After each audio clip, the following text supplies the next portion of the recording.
আপনারা সবাই আল্লামা দেলোয়ার হোসেন সাইদি হুজুরের নাম শুনেছেন? হক কথা বলতে কখনো ভয় পাওয়া যাবে না যুবক ভাই। 5 আগস্টের পূর্বে আমি আসিফ হুজুর অনেক হুমকি ধামকি ফেস করেছি। আমাকে হত্যার হুমকি পর্যন্ত দেওয়া হয়েছে, গ্রেফতার, গুম, জেল, অনেক হুমকি অনেক ভাবেই পেয়েছি। তাই মাথায় রাখবেন, রাখে আল্লাহ, মারে কে? মারে আল্লাহ। আপনি একবার ভেবে দেখেন তো, সাইদি হুজুর যেভাবে তাফসির করতেন, আমাদেরকে তো যুবকরা অনেক বেশি ভালোবাসে, এবং যাদের বয়স 18 থেকে নিয়ে 25 কিংবা 30 তারা আমাদেরকে একটু বেশি ভালোবাসে। বাট মুরব্বীরা আমাদের কথা বুঝতে একটু একটু সমস্যা বোধ করে। বাট সাইদি হুজুর এমন একজন মানুষ, তিনি কথা বললে একটা ছোট্ট বাচ্চার থেকে শুরু করে নিয়ে একজন 80 বছরের মুরব্বী পর্যন্ত চাতক পাখির মতো বসে বসে ওয়াজ শুনতো। এই মানুষটাকে মিথ্যা রাজাকারের ট্যাগ দিয়ে জেলখানায় নিয়ে নির্বিচারে তাকে হত্যা করা হয়েছে যুবক ভাইরা। এবং ডক্টর ইউনূস সাহেবকে ধন্যবাদ জানাই, তিনি অনেক অনেক বিষয়কে চেঞ্জ করেছেন। আমাদের পক্ষ থেকে দাবি একটা, আমরা স্পষ্ট ভাষায় বলতে চাই, এই বাংলার মাটিতে সাইদি হুজুরকে যারা নির্বিচারে ইনজেকশন পুশ করে হত্যা করেছে, এদের বিচার না হওয়া পর্যন্ত বাংলার মুসলমান দীর্ঘশ্বাস, শান্তির শ্বাস ফেলতে পারবে না। ঠিক কিনা বলে? প্রথম তাকবীর দিবেন প্রিয় বিবাহিত ভাইরা। বিবাহিত ভাই যারা আইছেন একটু কাশি দেন দেখি। আওয়াজ হয় নাই। বিবাহিত ভাইরা আপনারা আমার পক্ষের লোক, প্লিজ একটু কাশি দেন আর একবার। আমি দেখতে চাই নাম্বার কে বেশি পায়। বিবাহিত ভাইরা তাকবীর দিবেন, সিঙ্গেলরা চুপচাপ থাকবেন। বিবাহিত ভাইরা লিল্লাহি তাকবীর। মুরব্বিরা লাভ দিয়ে উঠছে। আচ্ছা, আপনাদেরকে আমি নাম্বার দিলাম 70 নাম্বার দিলাম। It's time for the married people. No, it's not time for the married people. It's time for the single people. Single এটা কাশি দাও। দেখা যাক কারা নাম্বার বেশি পায়। বিবাহিত ভাইরা চুপ থাকবেন, সিঙ্গেলরা তাকবীর দিবে। লিল্লাহি তাকবীর। বিবাহিত ভাইরা আমার মাফ করে দিয়েন। আজকে আমার সিঙ্গেল ভাইরা 90 নাম্বার পেয়ে পাস করেছে। ঠিক কিনা বলেন? আচ্ছা, এবার কোনো ভাগাভাগি নাই, এবার সবাই মিলে তাকবীর দিবেন। সবাই একটা কাশি দেন, আর একটু নড়ে সরে বসেন। লিল্লাহি তাকবীর। আল কোরআনের আলো, আল হাদিসের আলো, কোরআন হাদিস যেখানে, আলেম ওলামা যেখানে, কুষ্টিয়াবাসী যেখানে, আল্লাহ যেন কবুল করে। পড়েন সবাই আমিন। আজ আলোচনার সেন্ট্রাল থিম বা সাবজেক্ট ম্যাটার, মূল আলোচ্য বিষয় হচ্ছে নবীজির জীবনের 3টা বিষয় নিয়ে আজকে আমরা কোরআন এবং হাদিস থেকে আলোচনা শুনব। 3টা বিষয় আমি বলবো, আপনি আমার পরে বলবেন। 1 নাম্বার বিষয় হচ্ছে how was the prophet look like, আমার নবীজি দেখতে কেমন ছিলেন, 1 নাম্বার। 2 নাম্বার, আমার নবীজির স্ট্যাটাস, সম্মান ইসলামে কত বেশি, এইটা আমরা জানবো। এবং সর্বশেষ আমরা জানবো আমার নবীর আদর্শ কত সুন্দর ছিল। এবার আসুন আমরা একে অপরের সঙ্গে রিপিট করা ট্রাই করি। 1 নাম্বার নবীর চেহারা। 1 নাম্বার, বামে কোনো আওয়াজ নেই কিসের জন্য ভাই? তোমরা কি ঘুমাই গেছো নাকি ভাই? তো কথা কতই হবে আমার সাথে। 1 নাম্বার নবীর চেহারা, 1 নাম্বার, এই তো অ্যাক্টিভ হচ্ছেন আপনারা। 2 নাম্বার নবীর সম্মান, 2 নাম্বার, 3 নাম্বার নবীর আদর্শ, 3 নাম্বার। এই 3টা বিষয়কে কোরআন থেকে হাদিস থেকে হাইলাইট করতে চাই। ফার্স্ট অফ অল, নবীজি আমার দেখতে কেমন ছিলেন? আল্লাহর হাবিব সাল্লাল্লাহু আলাইহি ওয়াসাল্লাম প্রথমত একজন সুঠাম দেহের মানুষ ছিলেন, একজন তাগড়া যুবক ছিলেন। আল্লাহর হাবিব বলতেন, আমার ডান হাতের কবজিতে আল্লাহ তাআলা জান্নাতি 40 জন পুরুষের শক্তি ঢুকাই দিয়েছে। ওনার ডান হাতে এত শক্তি ছিল। এই যে কে যায়, ওইটা কে যায়? তোর বউ না, তুই কই যাস বেটা? তোমার ঠ্যাং ভেঙে রায় দিবানি ভাই। ওখানে বসো, বাড়ি ওখানে বসো, একদম কথা কই না ভাই, ওখানে বসো, একদম উঠা উঠি নাই। আরে আসিফ হুজুর কবে আসবে, কবে বা তোমার জানো না তো, এটা আল্লাহ তাআলার ইচ্ছা। আমি এখানে আসছি, আপনারা আমার ভালোবাসার মানুষ, আমিও আপনাদের ভালোবাসার মানুষ, ঠিক কিনা বলে? সাহসও করেন না ওঠার ভাই, ভালোবাসার সাথেই বললাম। তাকবীর দেন, লিল্লাহি তাকবীর। অবশ্যই অবশ্যই। তো যেটা বলছিলাম, আল্লাহর হাবিবের হাতে এত শক্তি ছিল যে উনি মক্কার সবচেয়ে বড় কুস্তিগির রুকানাকে ধরে ডান হাত দিয়ে ধরে জমিনে একটা ঠাস করে আছাড় দিয়েছেন। আল্লাহু আকবার। বলেন তো আল্লাহর নবীর শক্তি কম না বেশি? তাকান তো আমার হাতের দিকে, আমার হাতে এইটার নাম কি? তালু। বলেন সবাই, এটা আমার হাতের। কানা কাফুহু আলিয়ানু মিনাদ দিবাজ। নবীর হাতের তালু ছিল রেশমের চাইতে বেশি মোলায়েম, বেশি সুন্দর, এবং রেশমের চাইতে বেশি সফট, বেশি নরম, বেশি মৃদু। সুবহানাল্লাহ পড়বেন না আপনারা? ওয়া কানা রাবাআতাম মিনাল কওম লাইসা বিতাওয়িল ওয়ালা বিলকাসির। The prophet was medium of height, neither tall nor short. আমার নবীজি খুব বেশি লম্বাও ছিলেন না, খুব বেশি খাটোও ছিলেন না। হি ওয়াজ মিডিয়াম অফ হাইট। নবীর দেহের গঠন ছিল মাঝারি সাইজের গঠন। খুব বেশি লম্বা হইলে তাল গাছ মনে হয়, আর খুব বেশি গটু হইলে মেয়েরা বিয়ে করতে চায় না। কথা ঠিক কিনা বলেন? নবীজি খুব লম্বাও না, আবার বাঠুও না। নবীকে মিডিয়াম একটা সাইজ দিয়ে পাঠিয়েছে একজন। বলেন সবাই, তিনি কে? ইট ওয়াজ দ্য হাইট। এটা নবীজির হাইটের কথা ছিল। এবার আসুন, নবীজির গায়ের রং কেমন ছিল? আরে আগেই বলেন সুবহানাল্লাহ। একটু আস্তে হলো যে সুবহানাল্লাহটা। ওয়া কানা আযহারাল লাউন। আমার নবীর গায়ের চেহারার রং শুধুমাত্র ফর্সা নয়, বরং লাবণ্যময়, সুন্দর ছিল। অনেকে ভাবে সাইয়েদনা ইউসুফ আলাইহিস সালাম সবচেয়ে বেশি সুন্দর। না না, সাইয়েদনা ইউসুফ আলাইহিস সালামের চাইতে আমার নবীকে সুন্দর করে বানিয়েছে একজন, তিনি কে? এটা বোঝাবার জন্য ছোট্ট একটা এক্সাম্পল দিব। আগেই মা বোনদের কাছে মাফ চাচ্ছি, কারণ এই এক্সাম্পলটা যদি আপনি না বোঝেন এটা আপনার মাইন্ডে লাগতে পারে। এবং মুরব্বীদের কাছেও মাফ চাচ্ছি, আব্বাজান আমি কোনো খারাপ কথা বলার জন্য এক্সাম্পল দিচ্ছি না, আপনাকে বোঝাবার স্বার্থে এক্সাম্পল দিচ্ছি। যুবকরা এমনি বুঝবে, নট আ বিগ ডিল। আচ্ছা, পাকিস্তান নামে একটা দেশ আছে, নাম শুনেছেন? কথা না বলি বুঝি কেমন, শুনছেন? আচ্ছা, অস্ট্রেলিয়া নাম শুনছেন? দুইটা দেশের নাম বললাম। অস্ট্রেলিয়ার মেয়েরা হচ্ছে একদম সাদা সুন্দরী, সাদা, রাশিয়ান সাদা। আমি কিন্তু তোমাকে মজার জন্য বলি নাই, আমি একটা এক্সাম্পল দিচ্ছি, হাসাহাসি করো না, কতটা বোঝো দেন বুঝবা, আমি ফান করছি না, বুঝবা, একটু থামো। আর একটা হচ্ছে পাকিস্তানের মেয়ে, যারা দেখতে জাস্ট সাদা নয়, এরা হচ্ছে লাবণ্যময়, সুন্দর।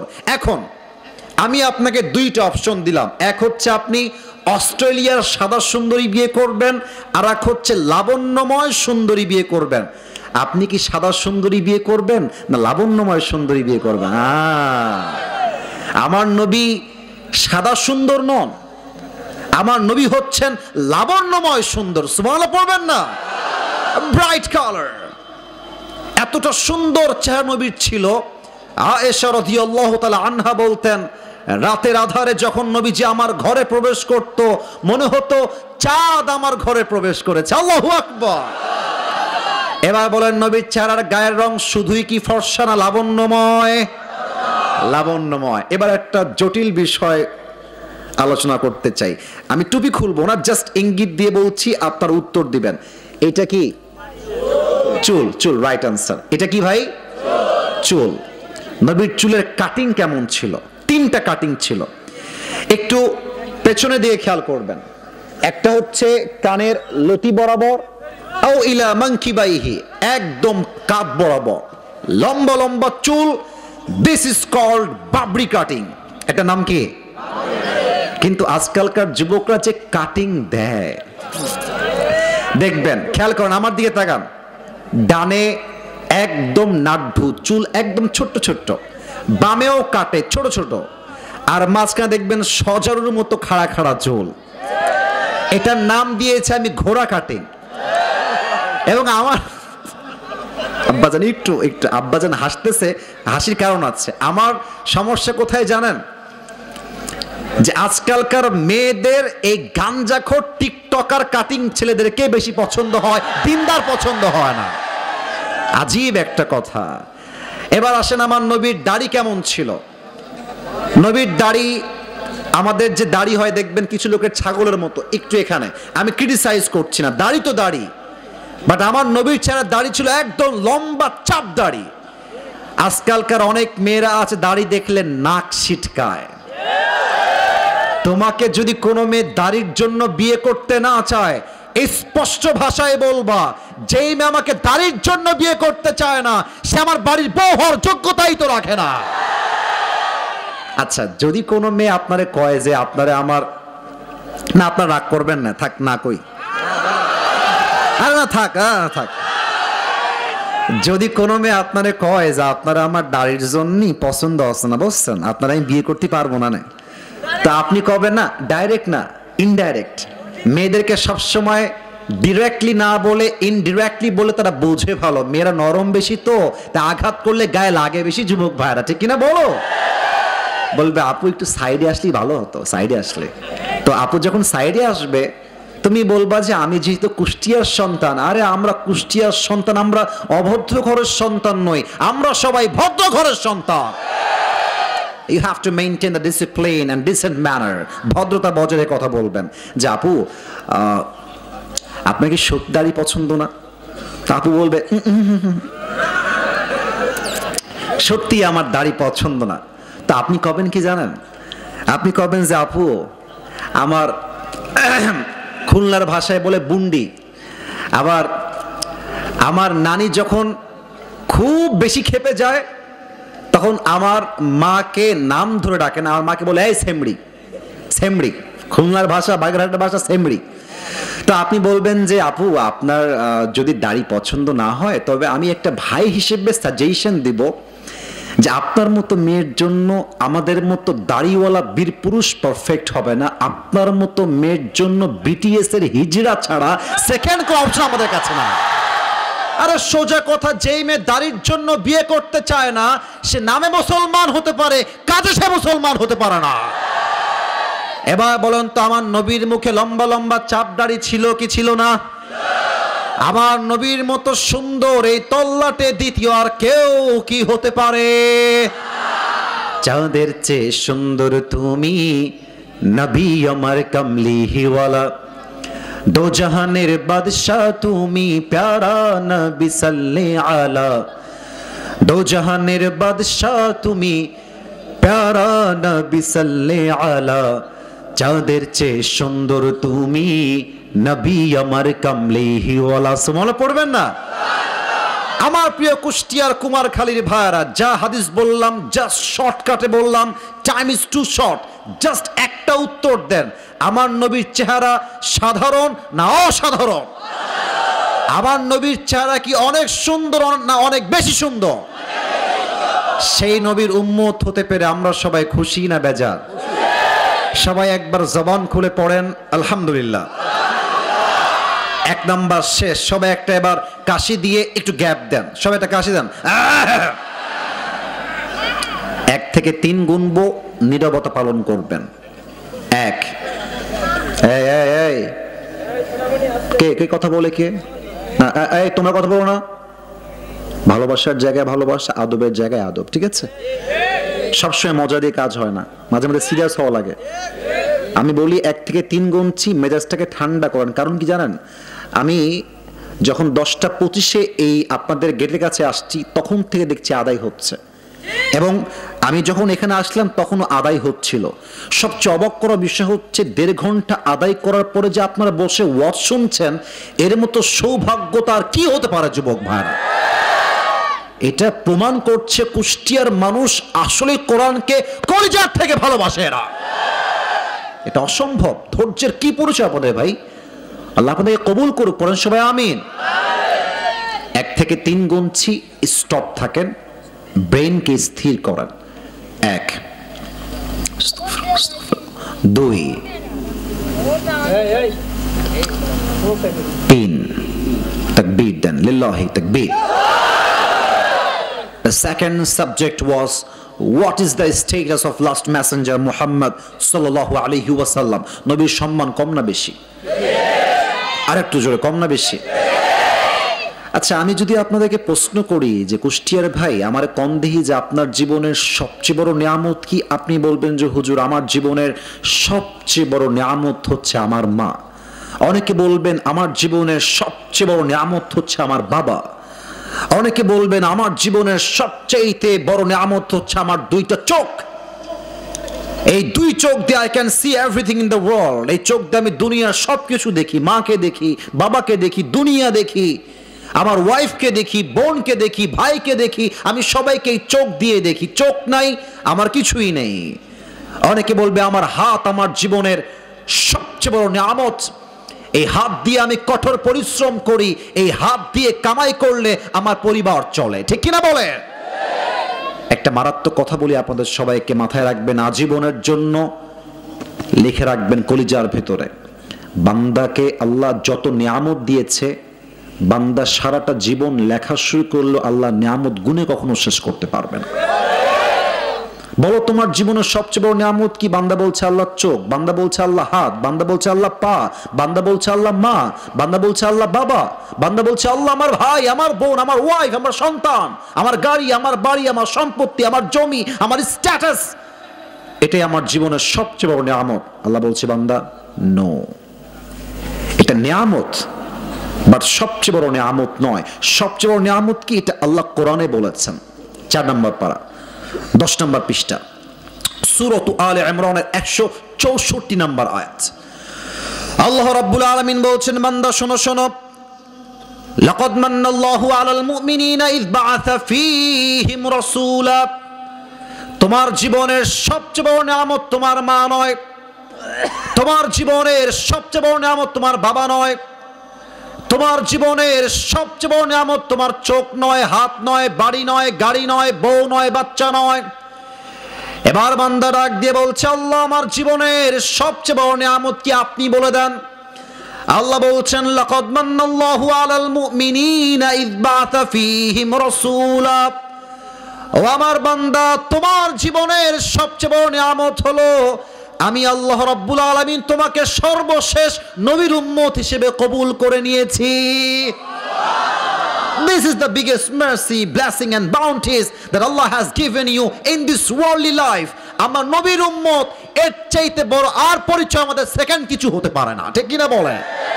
সবচেয়ে বড় নিয়ামত। এবার একটা প্রশ্ন করব, আশা রাখবো যে ভুল উত্তর নয়, সঠিক উত্তর পাবো। মাশাআল্লাহ, ইনশাআল্লাহ বলেছেন মানে আপনারা পারবেন।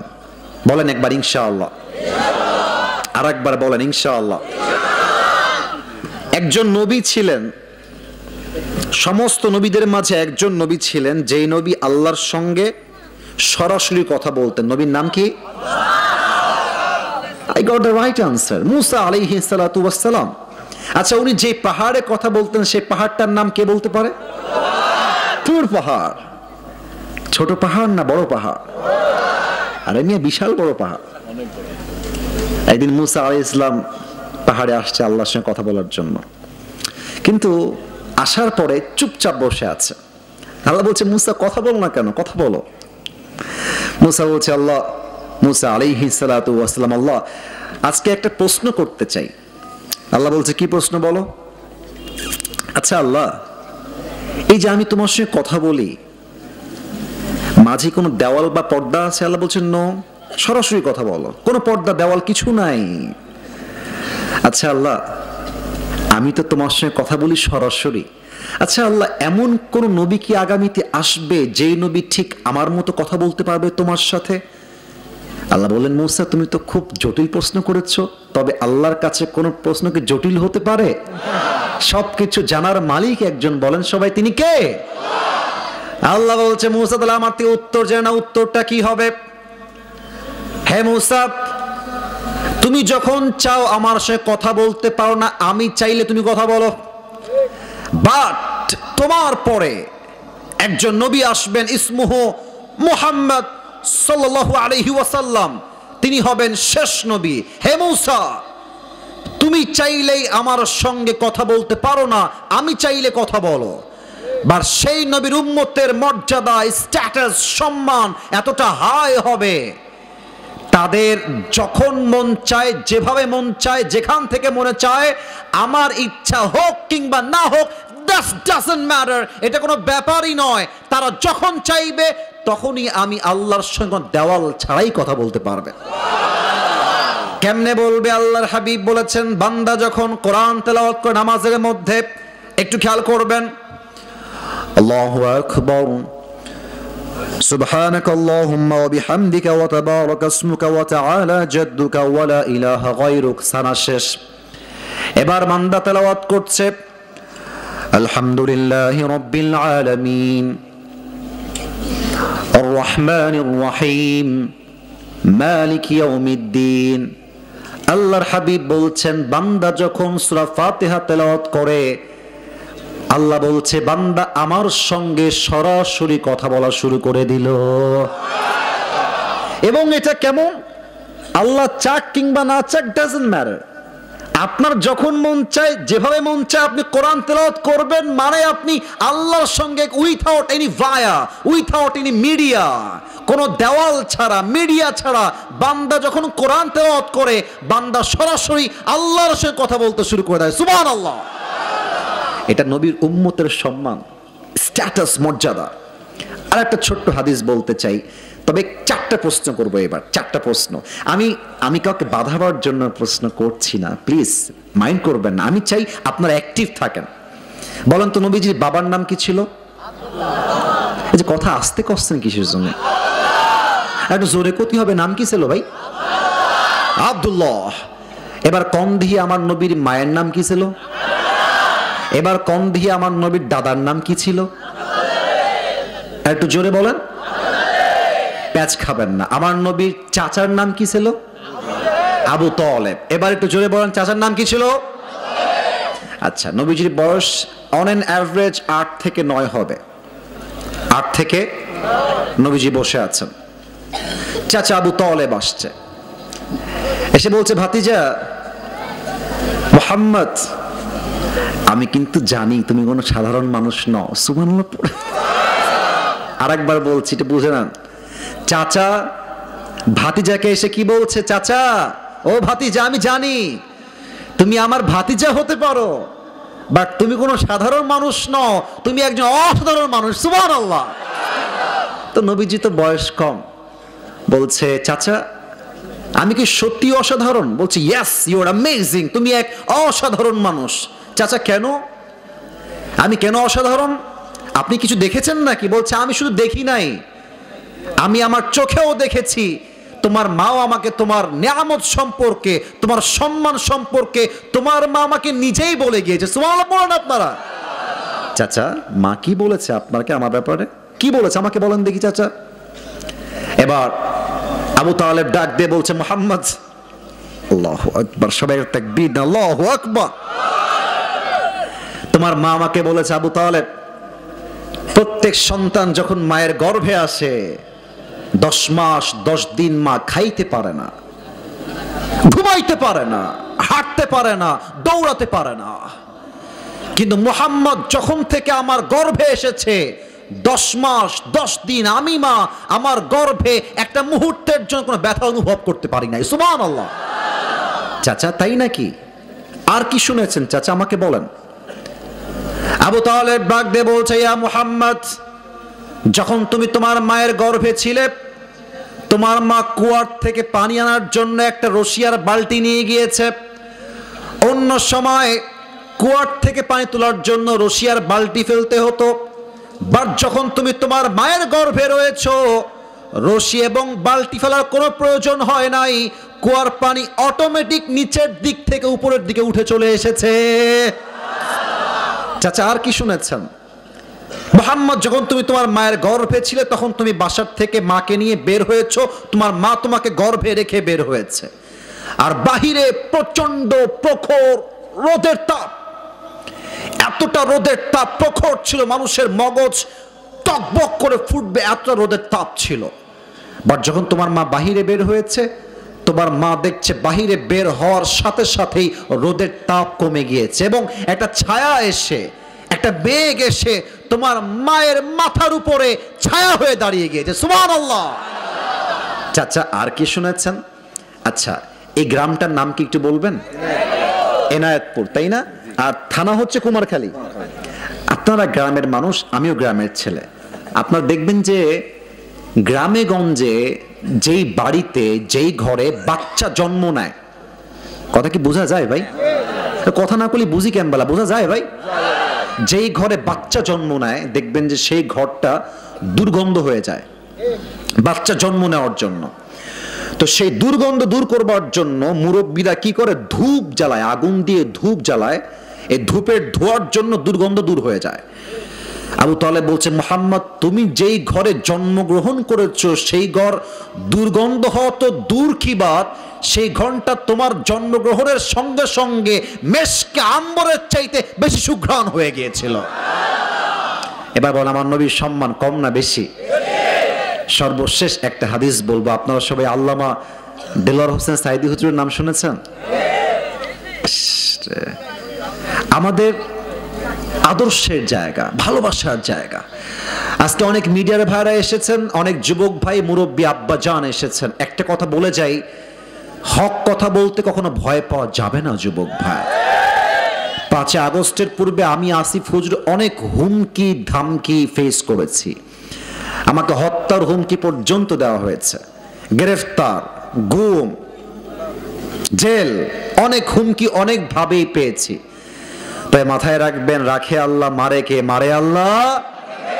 আপনি একবার ভেবে দেখেন তো, সাইদি হুজুর যেভাবে তাফসীর করতেন, আমাদেরকে তো যুবকরা অনেক বেশি ভালোবাসে এবং যাদের বয়স 18 থেকে নিয়ে 25 কিংবা 30 তারা আমাদেরকে একটু বেশি ভালোবাসে। বাট মুরব্বীরা আমাদের কথা বুঝতে একটু একটু সমস্যা বোধ করে। বাট সাইদি হুজুর এমন একজন মানুষ, তিনি কথা বললে একটা ছোট্ট বাচ্চার থেকে শুরু করে নিয়ে একজন 80 বছরের মুরব্বী পর্যন্ত চাতক পাখির মতো বসে বসে ওয়াজ শুনতো। এই মানুষটাকে মিথ্যা রাজাকারের ট্যাগ দিয়ে জেলখানায় নিয়ে নির্বিচারে তাকে হত্যা করা হয়েছে যুবক ভাইরা। এবং ডক্টর ইউনূস সাহেবকে ধন্যবাদ জানাই, তিনি অনেক অনেক বিষয়কে চেঞ্জ করেছেন। আমাদের পক্ষ থেকে দাবি একটা, আমরা স্পষ্ট ভাষায় বলতে চাই, এই বাংলার মাটিতে সাইদি হুজুরকে যারা নির্বিচারে ইনজেকশন পুশ করে হত্যা করেছে, এদের বিচার না হওয়া পর্যন্ত বাংলার মুসলমান দীর্ঘশ্বাস, শান্তির শ্বাস ফেলতে পারবে না। ঠিক কিনা বলে? সেদিন বাসায় বসেছিলাম, হঠাৎ করেই একটা ওয়াজ আসলো সাইদি হুজুরের, 15 বছর আগের ওয়াজ। কত বছর? 15 বছর। এখন কত সাল চলছে? 25 সাল, তাই না? 15 বছর বললে কত সাল হবে ওইটা? বাপরে বাপ। কিন্তু ওয়াজ যখন শুনতেছি মনে হচ্ছে মানুষটা 2025 সালে বসে বসে ওয়াজ করতেছে। এত সুন্দর ভাষা, আল্লাহু আকবার। মানুষটা স্মার্ট ছিল, কথার মধ্যে একটা ভাইব ছিল আলাদা। কিন্তু উনি বলতেন, আমাকে যতই বন্দী করো, যতই আমাকে বন্দি করে রাখো না কেন, আমাকে তোমরা বন্দি করে রাখতে পারো, বাট আমি একা সাইদি নই, হাজার সাইদি বাংলার মাটিতে জন্ম নিয়ে নেবে যুবক ভাইরা। আমাদের ডক্টর মিজানুর রহমান আজহারী হুজুর আমাদের প্রমাণ। আপনি কয়টাকে আটকাবেন? আপনাদের কুষ্টিয়া আমিন হামজা হুজুর আমাদের প্রমাণ। কয়টা প্রমাণ লাগবে আপনার? মিয়া, ইসলামকে রুখে দেওয়া যায় না। ইউরিদুনা লিইউতফিউ নূরাল্লাহি বিআফওয়াহিহিম ওয়াল্লাহু মুতিম্মু নূরি ওয়ালাউ কারিহাল কাফিরুন। কাফেররা চায় ইসলামের আলোকে ফু দিয়ে নিভিয়ে দিবে, কিন্তু ইসলামটা হচ্ছে চারা বীজের মতো। আপনি চারা বীজকে যত বেশি গাঁথতে যাবেন, ওইটা তত বেশি ফুলে ফেপে উঠতে থাকবে। ইসলামকে যারা যত দমন করতে চাইবে, ইসলাম গোটা বিশ্বে তত বেশি ছড়িয়ে যাবে। ঠিক কিনা বলে? অতএব আমি যে হাদিসটা বলবো, সে হাদিসটা আমি মূলত নিজে পড়ার পূর্বে আমি সাইদি হুজুরের থেকে শুনেছিলাম। আল্লাহ ওনাকে জান্নাত নসিব করুক। পড়েন সবাই আমিন। একটু টাইট করলে হবে, ধাক্কা লেগে একটু ঢিলা হয়ে গেছে। সবাই তাকবীর দেন, লিল্লাহি তাকবীর। নবী এমন একজন নবী আমাদের, যেই নবী মিথ্যা মৃত্যুবরণ করার সময়ও সম্মান পেয়েছে। সুবহানাল্লাহ পড়বেন না? নবীজি যেদিন ইন্তেকাল করবেন, ইন্তেকালের দিনে নবীর গায়ে প্রচন্ড পরিমাণ জ্বর, এত জ্বর হয়েছে নবীর হাত লাল হয়ে গিয়েছে, চেহারার চোখ লাল হয়ে গিয়ে জ্বরের যন্ত্রণায়। যেদিন ইন্তেকাল করবেন, ইন্তেকালের দিনে ফজরের নামাজের পরে জিবরাইল আলাইহিস সালাতু ওয়াস সালাম আসছেন, এসে ডাক দিয়ে বলছেন, ইয়া রাসূলুল্লাহ, ইয়া হাবিবাল্লাহ, আপনি কেমন আছেন? আল্লাহ আমাকে আপনার কাছে পাঠিয়েছে, আপনি কেমন আছেন? আল্লাহর হাবিব বলছেন গায়ে প্রচন্ড জ্বর, তবুও তিনি বলছেন, জিবরাইল, আল্লাহর রহমতে আমি অনেক ভালো আছি। সুবহানাল্লাহ পড়বেন না আপনারা সবাই? আর আমাদেরকে কেউ জিজ্ঞেস করলে আমরা কি বলি? আর আমার জীবনে যেই পরিমাণ কষ্ট, বউ ভালো না, সন্তান ভালো না, বাচ্চা ভালো না, কেউ ভালো না, অভিযোগের শেষ নাই। আর নবীকে বলছে, নবী কেমন আছেন? নবী সব ভুলে গিয়ে বলছে, আলহামদুলিল্লাহ ভালো আছি। সুবহানাল্লাহ পড়েন। এবার জিবরাইল বলছে, ইয়া রাসূলুল্লাহ, ইয়া হাবিবাল্লাহ, আমি তো আজকে একা আসি নাই, একজন মেহমান আমার সঙ্গে আসছে। এমন কথা কি বোঝা যায় নাকি যায় না? কথা কোন বোঝা যাচ্ছে ভাই? কে আসছে? মেহমান। বলেন সবাই, কে আসছে? নবীজি বলছে মেহমান আসছে, কিন্তু দাঁড়ায় আছে কোন, নিয়ে আসো। মেহমান কে? এইটা জিবরাইল বলছে, ইসমুহু মালাকুল মউত, আজকে মালাকুল মউত আপনার কাছে আসছে। নবী, আমি কি নিয়ে আসবো? বলছে, আরে নিয়ে আসো, যাও। মালাকুল মউত প্রবেশ করেছে। প্রবেশ করেই প্রথমে নবীর শিয়রের ডান পাশে দাঁড়িয়েছে, দাঁড়িয়ে বলছে, আসসালামু আলাইকা ইয়া রাহমাতাল লিল আলামিন, নবী হে আপনাকে সালাম। হে রাসূল, ইয়া রাসূলুল্লাহ, ইয়া হাবিবাল্লাহ, আদম থেকে নিয়ে ঈসা পর্যন্ত যত নবী এসেছে প্রত্যেকটা নবীর রূহ আমি মালাকুল মউত কবজ করেছি। প্রত্যেকটা সাহাবী, প্রত্যেকটা আল্লাহওয়ালা, প্রত্যেকটা প্রফেট, নবী, সবার রূহ আমি কবজ করেছি। But you are the first man, আপনি প্রথম মানুষ যার কাছে এসে আমি মালাকুল মউত প্রথমেই সালাম পেশ করেছি। আল্লাহর হাবিব বলছেন, মালাকুল মউত কি ব্যাপার, তুমি আমার কাছে কেন আসছো, কি কাজ? মালাকুল মউত বলছে, হে আল্লাহর হাবিব, আমি তো আর এমনি এমনি আসি নাই, আমাকে পাঠিয়েছে একজন। বলেন সবাই, তিনি কে? হাদিসটা খুব মনোযোগ দিয়ে শুনবেন, এই ঘটনা আপনাকে বুঝায় দিবে আমার নবীর সম্মানটা দুনিয়াতেই শেষ নয়, বরং আমার নবীর সম্মানকে আল্লাহ আকাশ বাতাস ছাপিয়ে, সাত আকাশ কাঁপিয়ে আল্লাহর হাবিবের সম্মানকে তিনি আরশ পর্যন্ত পৌঁছে দিয়েছেন। ঠিক কিনা বলে? ও কেন পাঠিয়েছে আল্লাহ? কি ব্যাপার, কি চাই? আল্লাহর হাবিব, আপনিও জানেন যে আমার কাজ একটাই, আমি রূহ কবজ করি সবার। কিন্তু একটা কথা আছে, হে রাসূল, আল্লাহ আমাকে বলে পাঠিয়েছেন, এই মালাকুল মউত, খবরদার, এটা আমার নবী, এটা আমার হাবিব, বেয়াদবি যেন না হয়, খবরদার, কোনো বেয়াদবি চলবে না। নবীর কাছে গিয়ে আগে জিজ্ঞেস করবা যে, নবী হে, আপনি কি যেতে চান নাকি চান না? যদি আপনি যেতে চান নিয়ে যাব, যদি আপনি থাকতে চান আপনাকে রেখে আমি বিদায় নিয়ে চলে যাব। আপনি কি বুঝতেছেন ভাই যে মৃত্যু এসে পারমিশন চায় যে নবী, may I come in sir, আমি কি আসতে পারি আপনার কাছে? মৃত্যু পারমিশন চাচ্ছে। এইরকম সম্মান পৃথিবীতে দ্বিতীয় আর কেউ পায় নাই, আগামীতেও পাবে না। ঠিক কিনা বলেন? আচ্ছা, একটা এক্সাম্পল দেখ এখান থেকে। ভাই আপনার নাম কি? সুমন হোসেন। পেছনে ভাই আপনার নাম কি ভাইজান? লুৎফর রহমান আর সুমন হোসেন একসঙ্গে বসে আছে, আর পেছনে আরো 8 জন বসে আছে। মনে করেন এনায়েতপুরের গ্রামের 10 জন যুবক এরা প্ল্যান করেছে 2 দিন পরে ঈদ উপলক্ষে আমরা যাব কক্সবাজার ট্যুরে। কোন বাজার? কথা না বলি বুঝি কেমবেলা, কোন বাজার? কক্সবাজার। খেয়াল করবেন, আমি হাদিসটা বোঝাবার জন্য এই উদাহরণটা দিচ্ছি। তো ওদিকে 8 জন, এদিকে 2 জন। লুৎফর রহমান ওর বন্ধু, খুবই ক্লোজ ফ্রেন্ড। তো যখন কক্সবাজারের কথা উঠেছে তখন লুৎফর রহমান বলছে, কিরে বন্ধু যাবি? তুই যাবি নাকি? তো যখন বেস্ট ফ্রেন্ড বলছে আমি যাব, আর এক বন্ধু বলছে আমিও যাব, আমিও যাব।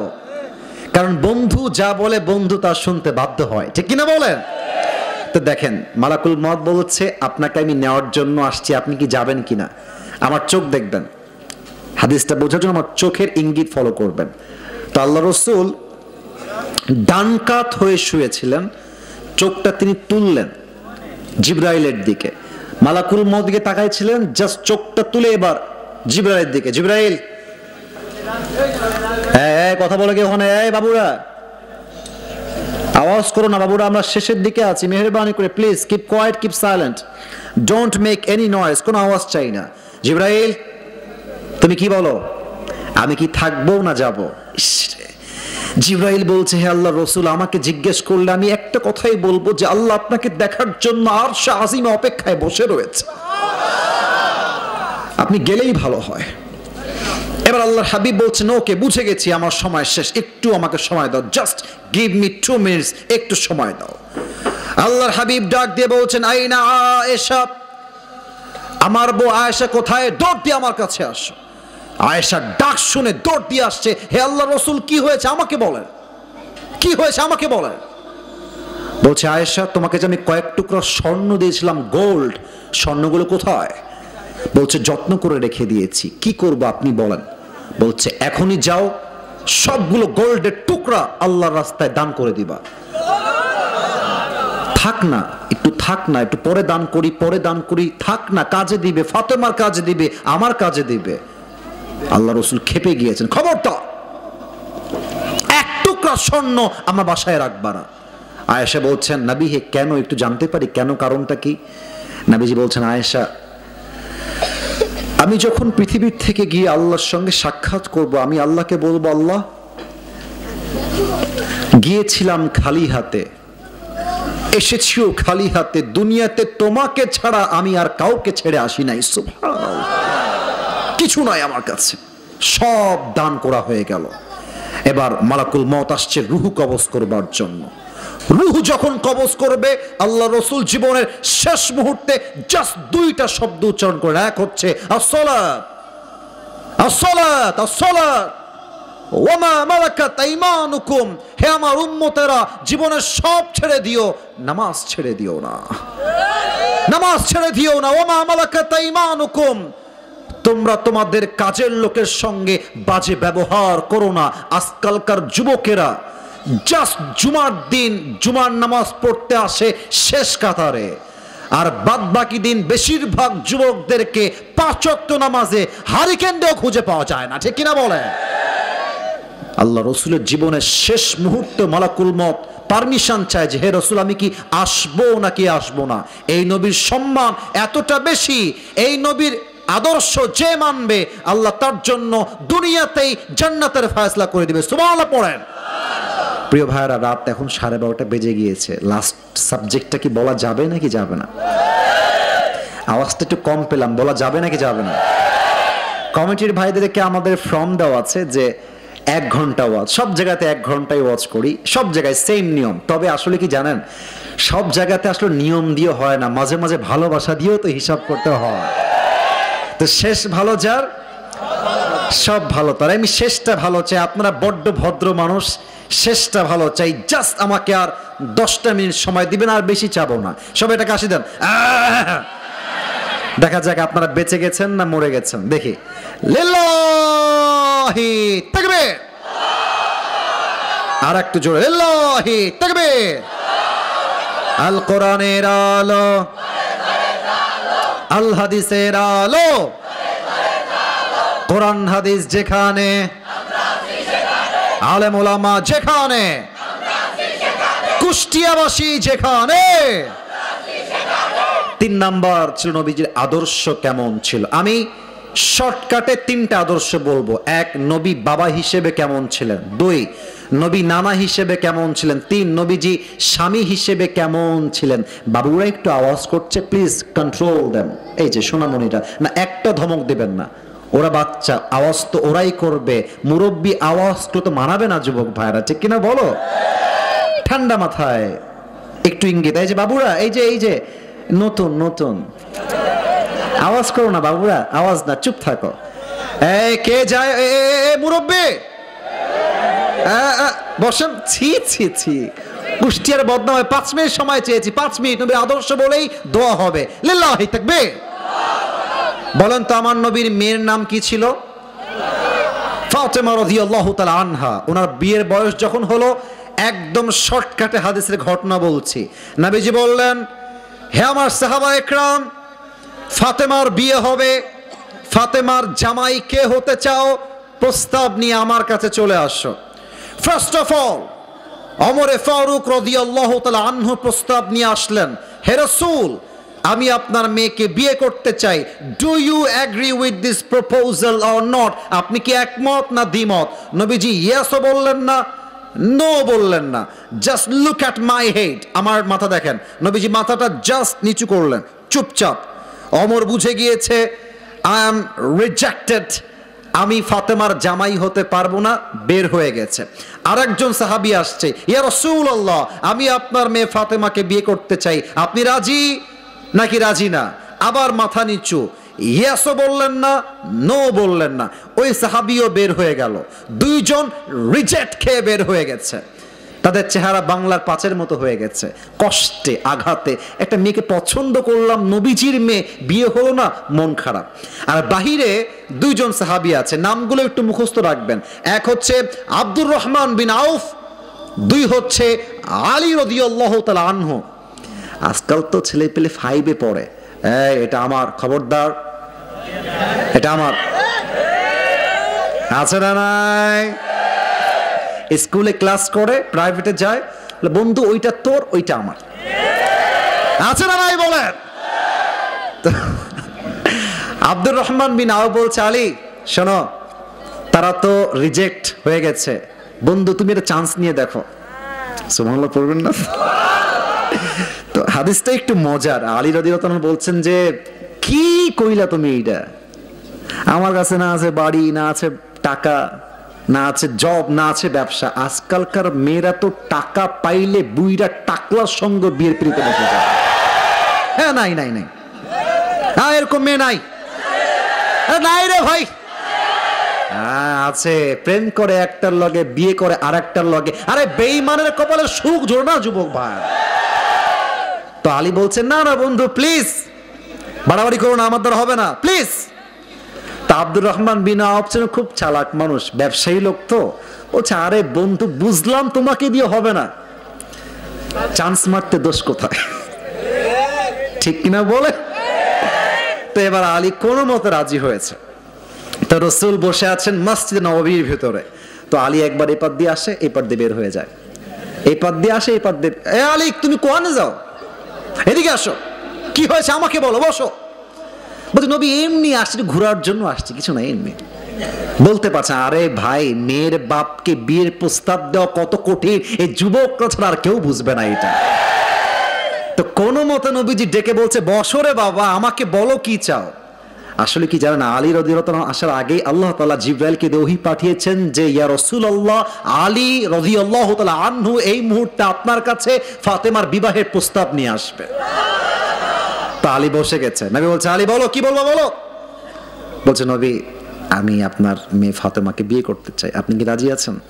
তো নবী আগের বার ইয়েসও বলেন নাই, নো বলেন নাই, জাস্ট মাথাটা ডাউন ছিল নিচের দিকে। এবার নবীজি জাস্ট একটা শব্দ বললেন, ইয়েসও না, নো না। নবীজি বললেন, আলী ইনশাআল্লাহ যাও, ইনশাআল্লাহ। প্যাচ বেঁধে গেছে এখানে। আলী রাদিয়াল্লাহু তাআলা আনহু আবার ইনশাআল্লাহর অর্থটা বুঝতে পারে নাই, বাহিরে বের হয়ে আসছে, মুখটা বাংলার পাঁচের মতো। আলী বন্ধু, তোমার মন খারাপ কেন? তুমি কি রিজেক্ট খেয়ে গেছো নাকি? বলছে, বন্ধু আমি ছেঁকা খেয়ে গেছি, বন্ধু আমার বিয়ে হবে না, আমি রিজেক্ট খাইছি বন্ধু, তুমি কাজটা একদম ঠিক করো নাই। তা আব্দুর রহমান বিন আউফের একটা কনফিডেন্স ছিল যে, আমার আসলে কি জানেন, বন্ধুই বন্ধুকে বিশ্বাস করে, ছেলে মেয়েকে আসলে বাপ মাও বিশ্বাস করছে না, বন্ধুরাই বিশ্বাস করে। তো বলছে, বন্ধু না, কিছুই বলে নাই, একটা কিছু বলে নাই। বলছে, ও হ্যাঁ হ্যাঁ হ্যাঁ একটু বলেছে। কি বলেছে? বলছে, নবী জাস্ট বলেছে ইনশাআল্লাহ।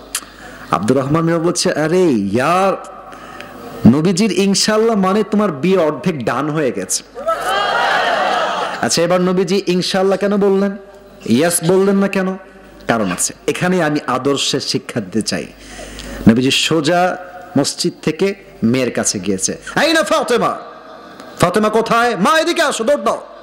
ফাতেমা আসছে, নবীজি বলছে, ফাতেমা, মা আমি তো তোমার জন্য একজন যুবককে পাত্র হিসেবে সিলেক্ট করেছি, তোমার জামাই হিসেবে। তো ফাতেমার চোখ মুখ লাল হয়ে গেছে লজ্জায়, জামাইয়ের কথা চলে আসছে। এবার ফাতেমা বলছে, মাসমুহ, যুবকটার নাম কি? নবীজি বলছেন, ইসমুহু আলী, তার নাম হচ্ছে আলী, তুমি কি রাজি আছো মা? ফাতেমা কিছুই করে না, খালি একটা মুচকি হাসি দিয়েছে।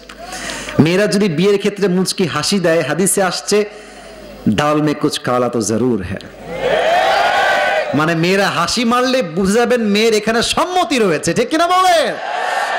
আল্লাহ রসুল কি শিক্ষা দিয়েছেন? আব্বা জান, আমার মায়েরা যারা আছেন, please listen to me with full concentration, মনোযোগ দিবেন, কান খাড়া করবেন।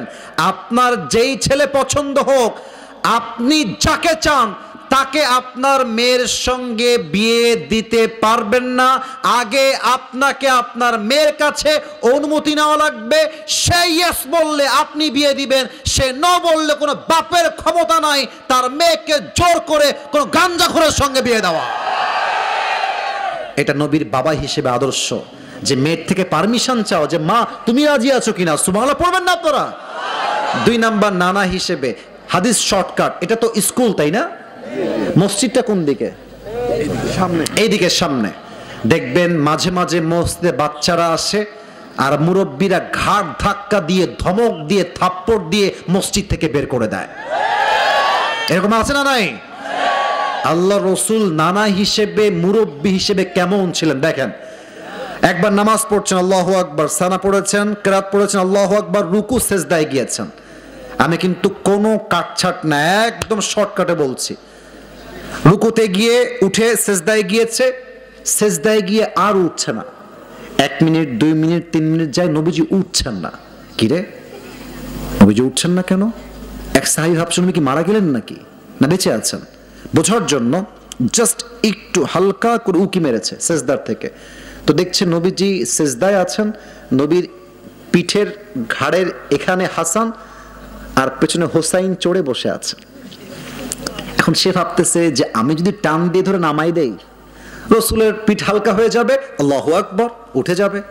তো ওই সাহাবী নামাজের মাঝেই নামানোর জন্য হাতটা এভাবে বাড়িয়েছে।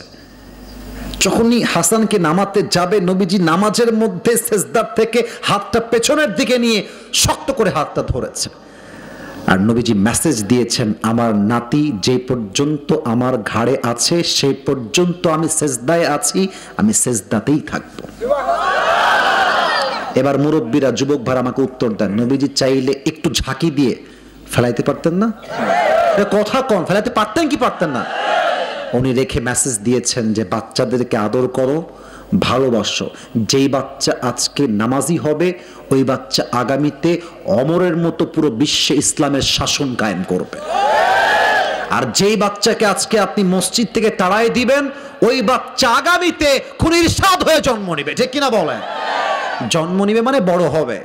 এই জন্য মাথায় রাখবেন, বাচ্চারা মসজিদে আসলে চকলেট দিবেন, আদর করবেন, চুমা দিবেন, ভালোবাসবেন। ও আব্বা জান, আপনি একদিন মারা যাবেন, আপনি দুনিয়াতে থাকবেন না, একদিন বাচ্চা বড় হবে, হতে পারে সেই বাচ্চা আল্লামা সাইদির মতো হতে পারে, আজহারির মতো হতে পারে, ডক্টর জাকির নায়কের মতো হতে পারে। আপনি মরে গেলে বাচ্চা আপনার কবরের কাছে দোয়া করবে যে আল্লাহ আমার নানা আমারে বড্ড ভালোবাসতো, ও আল্লাহ আমার নানাকে তুমি মাফ করে দাও। হতে পারে আপনার একটা আদর এবং বাচ্চার দোয়া আপনার জান্নাতের কারণ হতে পারে। যুবক ভাইরা, ঠিক কিনা বলে? নানা হিসেবে সফট ছিলেন। শেষ কথা বলে শেষ করছি, স্বামী হিসেবে কেমন ছিলেন? আমার নবীজি স্বামী হিসেবে কেমন? বউ আসলেই নবীজি একটা কথা, আই লাভ ইউ। সুবহানাল্লাহ পড়বেন না আপনারা? আচ্ছা, বউকে দেখলে কি বলবেন? আই হেট ইউ না আই লাভ ইউ? আপনারা কি জানেন যে মিথ্যা বলা 3 জায়গায় জায়েজ? তার মধ্যে 1 নাম্বার বউ। আপনি একটা শাড়ি কিনে নিয়ে আসছেন, শাড়ির দাম হচ্ছে মাত্র 1000 টাকা। এখন বউ যদি শোনে যে দাম 1000 টাকা, বউ তো রাগ করবে, বলবেন যে 10,000 টাকা। জায়েজ আছে এটা, সুবহানাল্লাহ পড়বেন না আপনারা? আচ্ছা, আপনার বউয়ের সঙ্গে আপনার মায়ের বনি বনা হয় না, এটা আবার রাগ করেন না, এটা কিন্তু হয়। শাশুড়ি বউকে দেখতে পারে না, বউ শাশুড়িকে দেখতে পারে না, ঠিক আছে না ভুল বললাম? এখন আপনি পড়ছেন মহাফান্দে, মাকে ভালোবাসলে বউ নারাজ, বউকে ভালোবাসলে মা, আপনি করবেন কি এখন কন্দে? আপনি কি করবেন আমি বলে দিচ্ছি। মাকে বলবেন যে মা, আমার বউ যে তোমার কত ভালোবাসে, সারাদিন তোমার নামে খালি প্রশংসা করতেই থাকে, খালি করতেই থাকে তোমার নামে প্রশংসা। মা বলবে ও বাবা তাই নাকি? তখন দেখবেন মায়ের ঘৃণা ভালোবাসায় পরিবর্তন হয়ে যাবে। এবার বউয়ের কাছে যে বলবেন যে আমার মা যে তোমাকে কত ভালোবাসে, বিশ্বাস করো, আমাকে সকলে বলছে এই খবরদার, বউকে গিয়ে শাড়ি কিনে দিবি, শপিং করে দিবি, ঘুরতে নিয়ে যাবি, কক্সবাজার যাবি, সাজেক ভ্যালি যাবি। আপনার মা আসলে কিছুই বলে নাই, কিন্তু আপনি এই যে পামটা দিলেন, আপনার বউয়ের জন্য ভালোবাসা প্রকাশ করলেন, এই ভালোবাসার জন্য আপনার আমলনামায় সওয়াব লেখা হবে। সুবহানাল্লাহ পড়েন। তাহলে বউকে দেখলে বলবেন আজ থেকে আই হেট ইউ। আরে বউ নাই বুঝলাম, প্র্যাকটিস হিসেবে তো বলতে পারেন। বউকে কি বলবেন? আই হেট ইউ না আই লাভ ইউ। আল্লাহ সকলের বউয়ের সঙ্গে ভালোবাসা বাড়ায় দিক। পড়েন সবাই আমিন। বলছে হুজুর বউ না। আরে বেটা বউ নাই, বউ তো আগামীতে হবে, ঠিক কিনা বলো? অতএব বউয়ের সঙ্গে আজ থেকে দ্বন্দ্ব নয়। বউকে আমরা, আরে ভাই মেয়ে মানুষ পাম্পট্টির পাগল হয়, পাম্পট্টি দিবেন আপনাকে ভালোবাসবে। পাম্পট্টি দিবেন না, আপনি দেখতে যতই সুন্দর হোক, আপনার বউ আপনাকে বাদ দিয়ে কাইল্লার সঙ্গে ভেগে যাবে। অতএব আজ থেকে কোন রকম ঝগড়া নাই, মারামারি নাই। বউ দেখলেই ভালোবাসা, বউ দেখলেই আদর, বউ দেখলেই আই লাভ ইউ। রাজি আছেন তো ইনশাআল্লাহ? আল্লাহ রাসূলের কাছে সাহাবী এসে বলছে হে রাসূল, আপনি সবচেয়ে বেশি কাকে ভালোবাসেন? নবীজি প্রথম কথাই উহিব্বু আয়েশা আকসার, আমি আমার বউ আয়েশাকে সবচেয়ে বেশি ভালোবাসি। সাহাবায়ে কেরামরা লজ্জায় মাথা নিচু হয়ে গেছে। সাহাবী বলছে রাসূল, আমি বউয়ের কথা বলি নাই, সাহাবীদের মাঝে কাকে বেশি ভালোবাসেন? আর নবীজি বউয়ের কথা উল্লেখ করে বুঝিয়েছেন বউকে ভালোবাসা কাপুরুষের কাজ নয়। যে তার বউকে ভালোবাসতে পারে সে কাপুরুষের বাচ্চা নয়, সে বীরপুরুষের সন্তান। ঠিক